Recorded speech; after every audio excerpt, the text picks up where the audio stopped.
If you're feeling constantly exhausted for no clear reason, and everything that once brought you joy now feels empty, stop. This is not depression. You are not losing your mind. Your routine didn't suffocate you. You simply outgrew it too fast. The confusion you feel isn't your mind failing. It's your brain rewiring itself for your next phase, and the discomfort is a signal that your evolution has already begun. That is the ache of growth that happens in the silence between seasons. And today, you will discover the 3 truths no one ever tells you about this transition. First, why neuroscience proves you need to feel confused in order to evolve. Second, what the Bible, Jung, and neuroscience all agree on about dying to be reborn and how to apply it. Third, the simple practice true transformers use to move through this phase without losing their footing. You are not abandoning your life. You are finally stepping into the version of it that has always been waiting for you. Let's begin.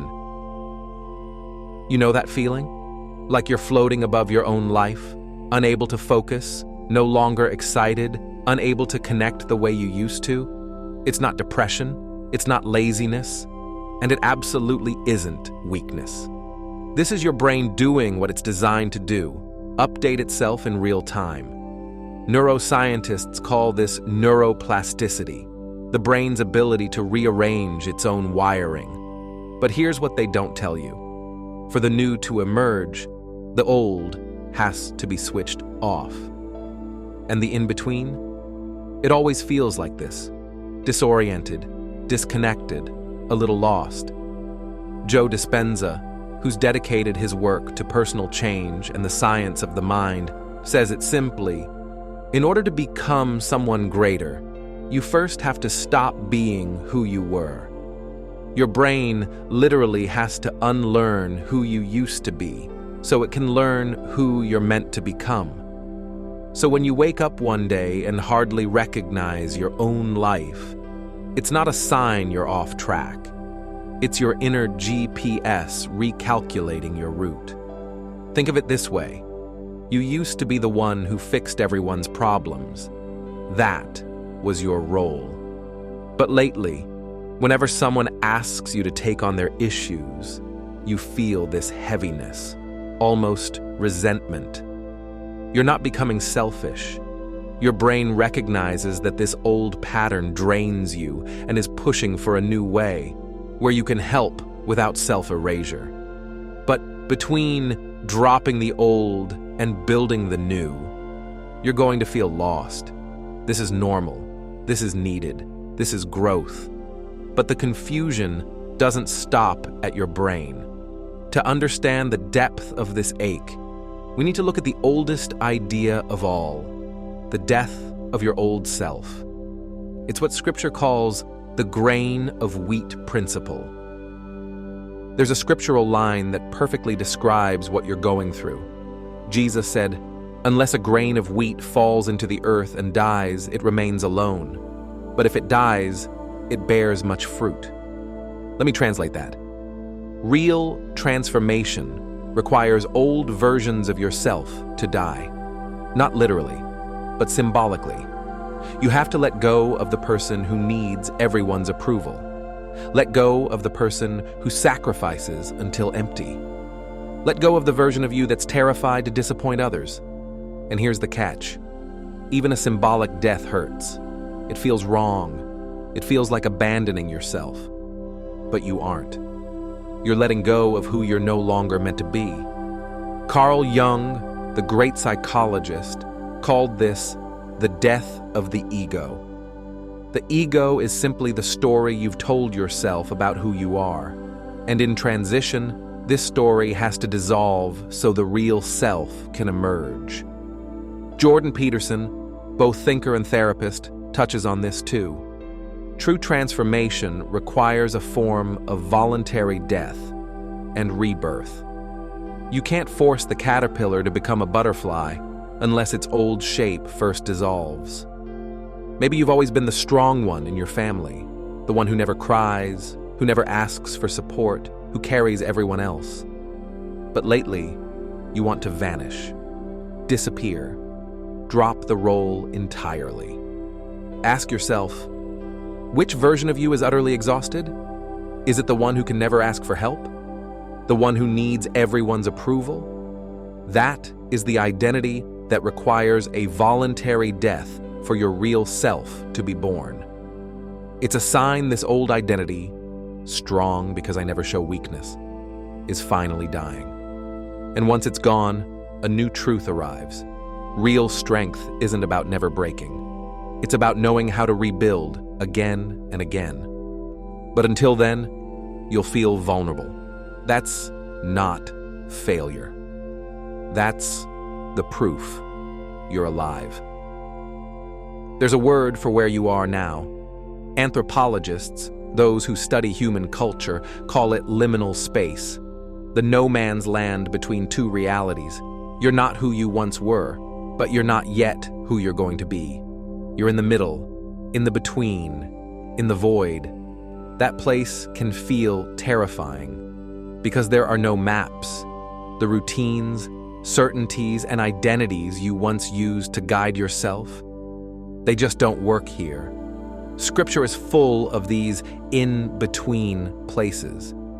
Israel wandered 40 years in the desert between slavery and the promised land. Jesus fasted 40 days between his baptism and ministry. Lazarus lay in a tomb between death and resurrection. These are not punishments. They are preparation. Because true transformation doesn't happen when you're comfortable. It happens when you've run out of options, when you have to trust something deeper than your logic. Maybe you had your career all mapped out, 5 years here, a promotion there, a stable future. And out of nowhere, all of that loses its meaning. You don't want it anymore, but you don't know what you do want. So you freeze, thinking you need every answer before you take the next step. But it's the opposite. You need to take the next step for the answers to appear. Liminal space forces you to walk in the dark. That's how you build the muscle of faith. Not necessarily religious faith, but that deep trust that the path is revealed by walking. Let me share something that may just change your life. Your body knows the truth before your mind can explain it. Picture this. Someone invites you to dinner, to a project, to a meeting. Your mind starts analyzing. Should I go? Is it polite? Would this be good for my career? But while your brain is still arguing, your body's already answered. Maybe a tightness in your chest, maybe a sinking feeling, or just a bone-deep exhaustion at the very thought. That's your body saying, this doesn't belong in your next season. Peter Levine, a pioneer in the field of trauma, discovered something fascinating. Your body processes incoming information much faster than conscious thought. It senses alignment or dissonance before you can put it into words. So, if you want to move through this transition with clarity, stop trying to think your way out. Learn to feel your way through. Here's a practice to start today. Before any important decision, close your eyes. Take 3 slow, deep breaths. Imagine option A vividly. How does your body feel? Does it expand, feel light, or contract and get heavy? Now imagine option B. Pay attention. Your body is already giving you the answer. All you need to do is stop ignoring it. Expansion means alignment with your new season. Contraction means it belongs to the old. It's simple, not easy, because it will always ask you to trust yourself more than anyone's opinion. If this way of looking at transformation speaks to you, subscribe to the channel. Every week, I share content connecting spirituality, neuroscience, and real-world practice. Practical tools for real change. Now let's look at what happens when you resist change. What happens when you ignore the signs of transition? When you force excitement for things that no longer light you up? when you stay in relationships out of obligation or keep draining routines just to keep the peace, your body starts to shout. Sleepless nights, tight shoulders, constant headaches, irritability, anxiety that has no clear reason. This isn't a sign of weakness. It's your system telling you you're pouring precious energy into keeping an old version of yourself alive. James Clear, author and habits expert, saw this plainly. It takes much more energy to maintain a misaligned habit than to build a new, healthier one. In other words, fighting to stay the same will drain you more than embracing change ever will. And Carl Jung warned us, what you resist persists. The more you struggle against change, the more it pushes back, sometimes gently, sometimes until your world shatters and you finally have no choice but to surrender. Maybe you're in a relationship that isn't bad. No betrayal, no blow-ups, nothing obviously wrong. But you feel a growing emptiness, a quiet distance. The connection just isn't alive, and you tell yourself, I have no real reason to leave. That would be selfish, but your body disagrees. Every time you imagine another 10, 20, 30 years like this, you feel a knot in your gut. Not because your partner's a bad person, but because you've grown, and the relationship hasn't grown with you. You can pretend for a while, maybe for years, but the price is your vitality, your creativity, your real, unfiltered joy. The real question isn't, do I have a reason to change? It's, do I have enough life left to stay the same? Here's what the most adaptable people do, something almost no one talks about. They don't wait to feel ready for change. They act as the new version, even before it feels natural. Let me explain. Norman Doidge, a doctor who's studied people rebuilding their brains after trauma and injury, found something remarkable. They began to act as if they already had the new abilities, even before it was true. And that acting as if created the rewiring they needed until it became true. This isn't pretending. It's rehearsing a new identity so fiercely the mind has no choice but to follow. Scripture in Hebrews puts it this way: faith is the assurance of things hoped for, the conviction of things not seen. Practically, real faith isn't wishful thinking. It's taking action based on an inner reality, even when the outer facts haven't caught up. So, choose one trait from the version of yourself that's beginning to emerge. Maybe it's someone who sets clear boundaries, or someone who chooses energy over obligation, or someone who decides without always needing validation. For the next 7 days, act as if you already are that person. Not all at once. Choose one situation each day. Someone asks something that would exhaust you? Respond as the boundary holder. I can't commit to that right now. Facing a tough choice? Decide as the one who trusts intuition, not polls the world. Receiving an invitation? Accept or turn it down based on energy, not just politeness. It'll feel odd, maybe uncomfortable. But each time you act as your emerging self, your brain strengthens the circuits for that identity. In about 66 days, what science estimates for new habits to solidify, you won't be faking. You'll have become. One truth no one warns you about. When you change, those around you often try to pull you back. Not out of malice, out of comfort. The old you was reliable, predictable. The new you throws off the system. Jim Rohn put it bluntly: you are the average of the 5 people you spend the most time with. As you change, that average needs to be recalculated. Some relationships will grow with you. Others will resist. A few will quietly fade, not because anyone's at fault, but because you're headed in different directions. The Bible asks in Amos, Can two walk together unless they are agreed? The answer isn't about perfect agreement, but whether your lives still travel the same road. Ask yourself, when you share your change, does this person immediately push back? Do they only validate you when you act like your old self? Does time with them leave you drained or feeling like you must hide parts of who you're becoming? That's old season energy. By contrast, those who encourage your evolution even if they don't get it, who ask curious questions instead of subtly judging, who leave you more clear after you meet. That's new season energy.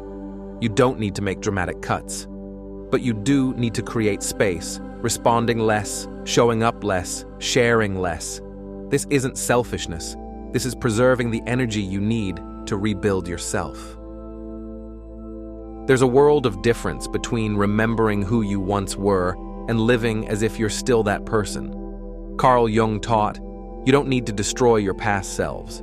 You need to consciously integrate them into your expanded identity. Integration isn't shame. It isn't rejection. It's acknowledgement. That version served who I was. This version serves who I'm becoming. Philippians says, forgetting what is behind and reaching toward what is ahead. It's not about erasing memory. It's about refusing to let the past write your future. Here's a practice. Take out paper and pen. Draw 3 columns. First, what once worked and still works. Skills, values, relationships. Keep these. Second, what worked in the past but needs an update. Habits that once protected you but now confine you. Third, what needs letting go. Old beliefs, patterns, connections that don't belong to your next season. Thank them for what they taught you and let them go. When you do this, something powerful happens. You stop carrying dead weight and begin to travel light. Let me share what faith actually means, something different from what you may have learned in church. Faith isn't believing in something that doesn't exist. It's holding to an inner intention, even when you can't yet see its proof.